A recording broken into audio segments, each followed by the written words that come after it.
السلام علیکم ورحمۃ اللہ وبرکاتہ۔ ناظرین کرام، صدائے باہم کے اس ایپیسوڈ میں ہمارے ساتھ ہیں مجلس علماء ملت کے محرک مولانا شمیم ریاض ندوی صاحب۔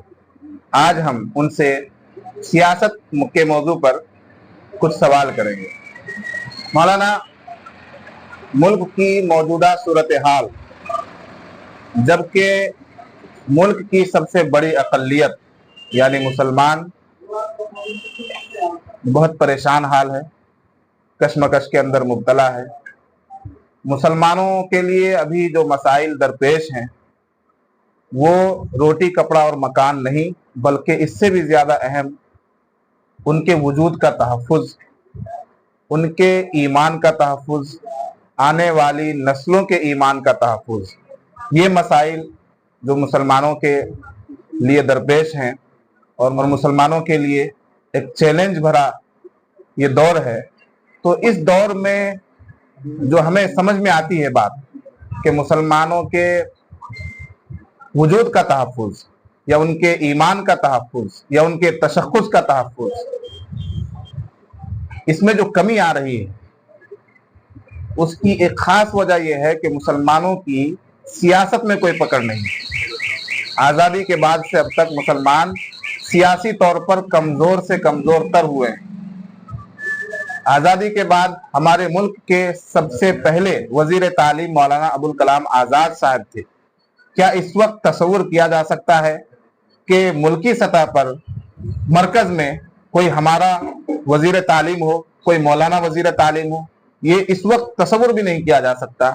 تو اس سے صاف ظاہر ہے کہ آزادی کے بعد سے اب تک ہم سیاست میں پیچھے ہی گئے ہیں، آگے بڑھنے کی ہم نے کوشش نہیں کی ہے۔ تو کہاں کمی رہی ہے اور سیاسی طور پر ہم کیسے مضبوط ہو سکتے ہیں، اس بارے میں آپ اپنا تبصرہ بیان کریں۔ مولانا، ہوا یہ کہ تقسیم ملک کے بعد ملک کے حالات یہ بنے کہ ہندوستان میں جو بچا کھچا مسلمان رہ گیا وہ مسلمان مایوس ہو گئے، اور ان مسلمانوں نے یہ طے کر لیا ذہنی طور پر، فکری طور پر، نظریاتی طور پر کہ اب ہم کو یہاں پر کوئی اپنا سیاسی امپاورمنٹ کھڑا نہیں کرنا ہے۔ ان کی جو ملی تنظیمیں تھیں، مذہبی تنظیمیں تھیں، بالخصوص جمعیت علماء ہند جو ایک تنظیم تھی، اور جمعیت علماء ہند کی قربانی تھی ملک کی آزادی میں۔ دارالعلوم دیوبند کی بنیاد ہی اس لیے رکھی گئی تھی کہ یہاں سے نکلنے والے سپاہی اس ملک کو آزاد کریں گے۔ لہذا حضرت شیخ الہند رحمۃ اللہ علیہ، حضرت مولانا حسین احمد مدنی، حضرت مولانا حفظ الرحمان سیوہاری، حضرت مولانا ابوالکلام آزاد اور اس وقت کے اور بھی بہت سارے عظیم علماء کرام نے مل کر، اور ملک کے غیر مسلم بھائیوں نے بھی مل کر اس ملک کو آزاد کرایا۔ لیکن گاندھی جی کی سازش تھی یا نہرو جی کی سازش تھی، بعض لوگوں نے جو مورخین نے لکھا ہے، اس کے نتیجے میں، یا پھر جناح کی سازش تھی آپ یہ بھی کہہ سکتے ہیں، اس کے نتیجے میں یہ ملک تقسیم ہوا، اور تقسیم ملک کے بعد ہندوستان کا مسلمان مایوس ہو گیا، اور جمعیت علماء ہند نے بھی یہ فیصلہ لیا کہ ہم کوئی سیاسی پارٹی نہیں بنائیں گے، کانگریس کو ہی سپورٹ کریں گے۔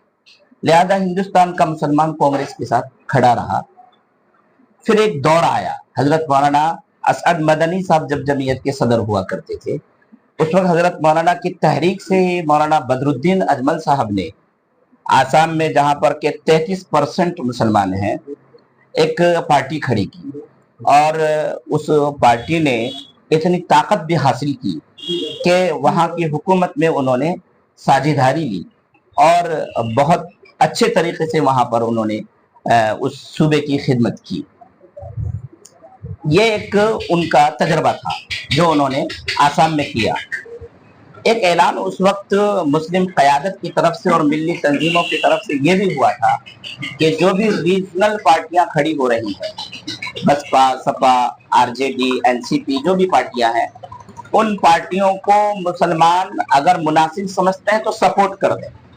لہذا تاکہ کانگریس اتنا مضبوط نہ ہو اور کانگریس ظالمانہ رویہ اختیار نہ کرے، اس نظریے کو اور اس اعلان کو مسلمانوں نے قبول کیا۔ لہذا پھر مسلمانوں کے ووٹ ڈائیورٹ ہوئے ان پارٹیوں کی طرف، اور ان پارٹیوں کی طرف مولانا ڈائیورٹ ہونے کے نتیجے میں कांग्रेस कमजोर हो गई, ये रीजनल पार्टियां मजबूत होने लगी।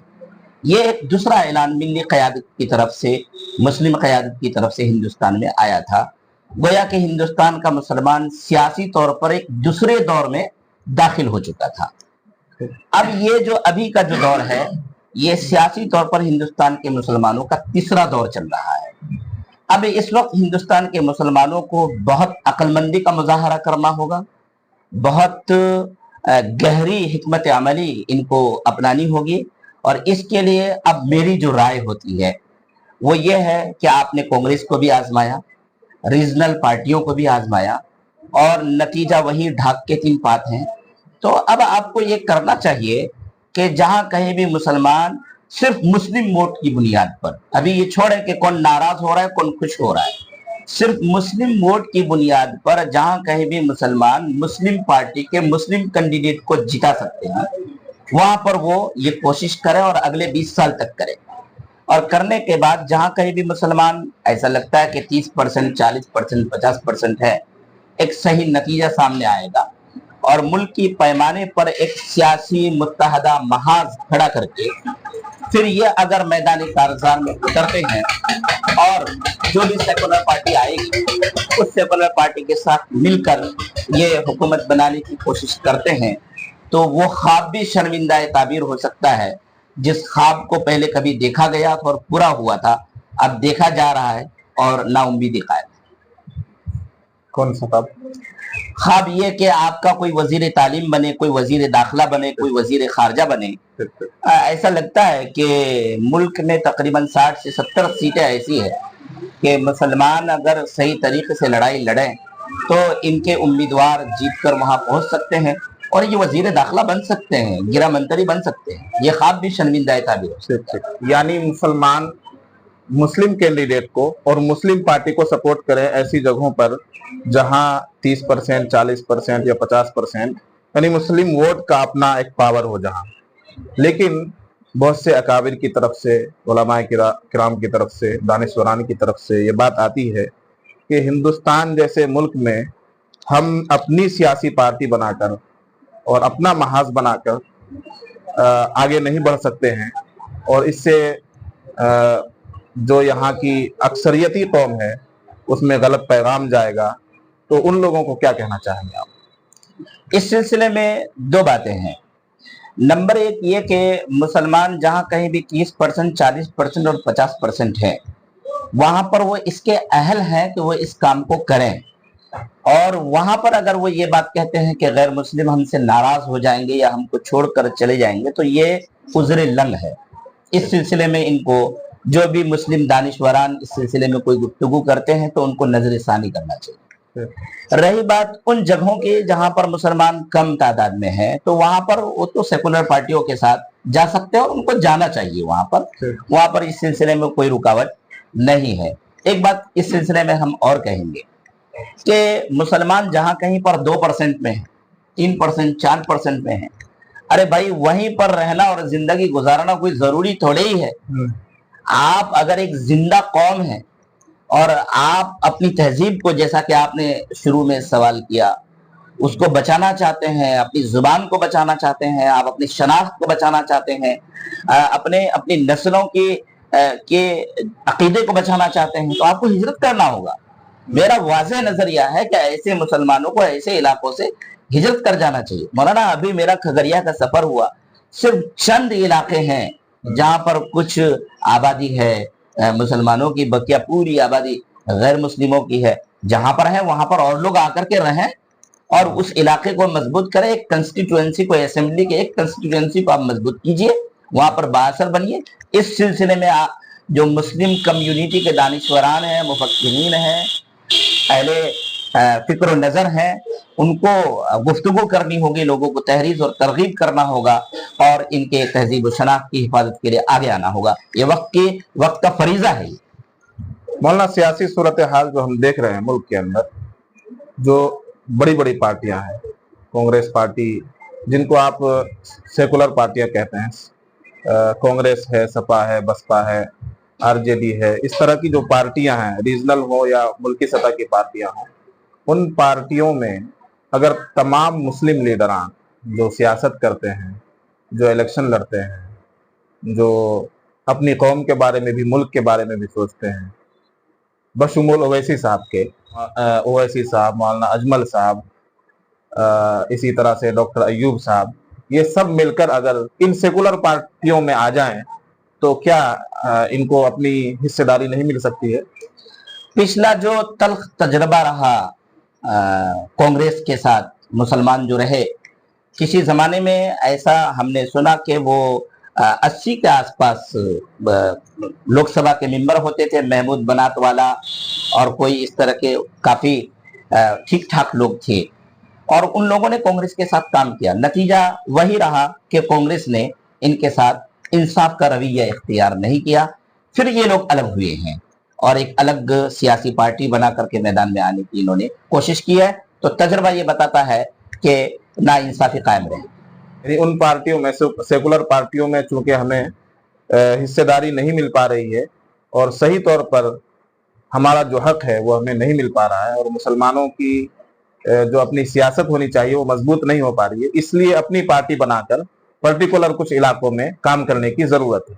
लेकिन मौलाना एक सवाल पैदा होता है कि सियासत एक बाज़ाब्ता मौजू है, सियासत एक बाज़ाब्ता मैदान है जिसमें किसी भी अनाड़ी को हम उतार नहीं सकते हैं, या किसी भी मिल्लत फरोश को, ज़मीर फरोश को हम उस मैदान में नहीं उतार सकते हैं। वो मिल्लत के लिए, कौम के लिए, मुल्क के लिए भी नुकसानदेह ही साबित होगा।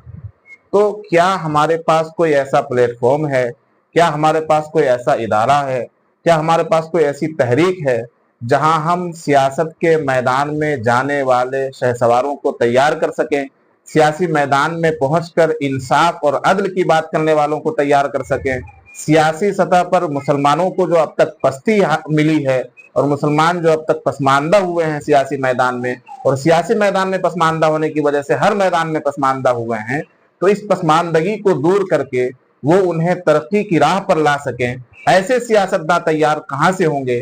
वो इदारे आपके पास हैं, वो प्लेटफॉर्म आपके पास हैं, वो तहरीकात आपके पास हैं। इस कौम की सबसे बड़ी महरूमी ये रही है कि इस तरह का अभी तक कोई इदारा कायम नहीं हो सका है। नौजवान फजला में काफ़ी बेदारी है, और नौजवान फजला से हम अपील भी करते हैं कि उनको चाहिए कि वह इस मैदान में भी दिलचस्पी ले और बाज़ाब्ता इस सिलसिले का एक इदारा कायम हो, वहाँ पर इन्हें तरबियत दिया जाए, तो सब्जेक्ट वो सब्जेक्ट पढ़ाया जाए और इन्हें फिर मैदान में उतारा जाए। इस मौजू पर काम करने की जरूरत। ठीक, बहुत अच्छी गुफ्तगू रही आपसे, बहुत बहुत शुक्रिया। जज़ाकल्लाह।